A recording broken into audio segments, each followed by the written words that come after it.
બનાસકાંઠા જિલ્લાના દાંતા તાલુકાના પાટલિયા ગામે ફોરેસ્ટ અને પોલીસ અને આદિવાસીઓ વચ્ચે થયેલા ઘર્ષણ મામલે આદિવાસી આગેવાનો શું બોલ્યા, ચાલો સાંભળીએ।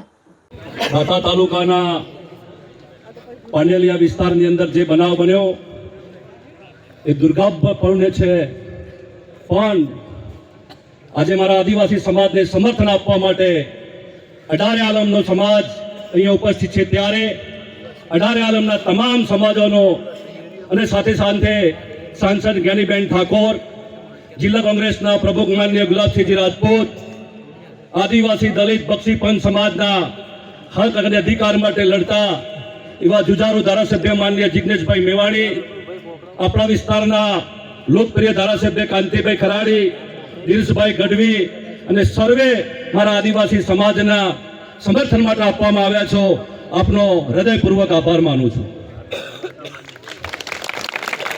આ ધરણા પ્રદર્શન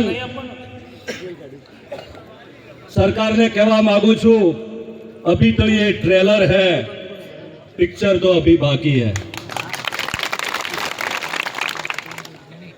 આદિવાસી સમાજ એ શાંતિપ્રિય સમાજ હતો, એ સમાજને છંછેડવાનું કામ પાંડલિયા ગામથી શરૂ કર્યું છે।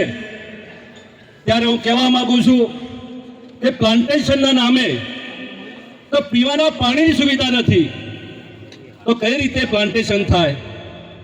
તો સિંચાઈની સુવિધા નથી, તો કઈ રીતે પ્લાન્ટેશન થાય?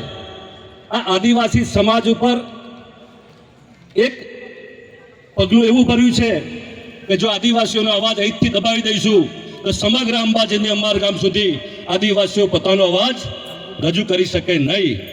માટે રાજ્ય સરકારે મહેસૂલ વિભાગના અધિકારી કર્મચારીઓ, વન વિભાગના અધિકારી કર્મચારીઓ, પોલીસને આગળ કરી અને આદિવાસી સમાજનો અવાજ દબાવવાનો પ્રયત્ન કર્યો છે।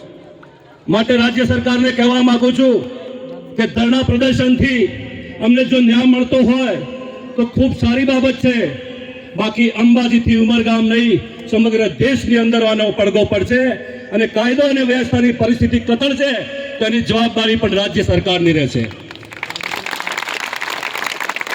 આ આદિવાસી સમાજ એવો સમાજ છે કે બિરસા મુંડા આપણા આદિવાસી સમાજના ભગવાન જંગલ જમીનનું હનન કરતા કરતા શહીદ થઈ ગયા હતા, એના આપણે વંશજો છે, આપણે ડરવાનું નથી।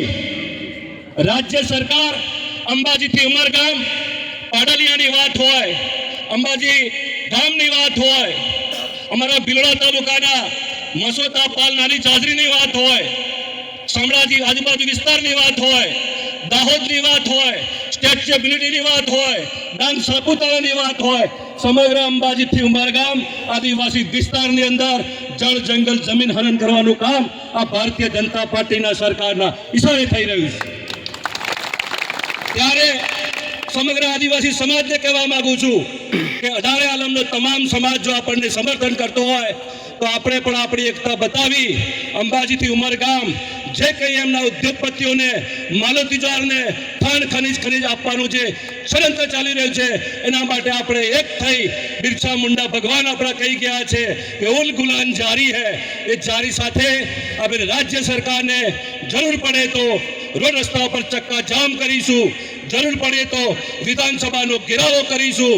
અમારા આદિવાસી સમાજની સંસ્કૃતિ તમે જાણો છો, એ આદિવાસી સમાજની સંસ્કૃતિ રીત રિવાજો સાથે વિધાનસભાનો ઘેરાવો કરીશું ને તો ત્યાં બેસતા પણ નહીં, આપણે આ સરકારને કહેવા માંગુ છું।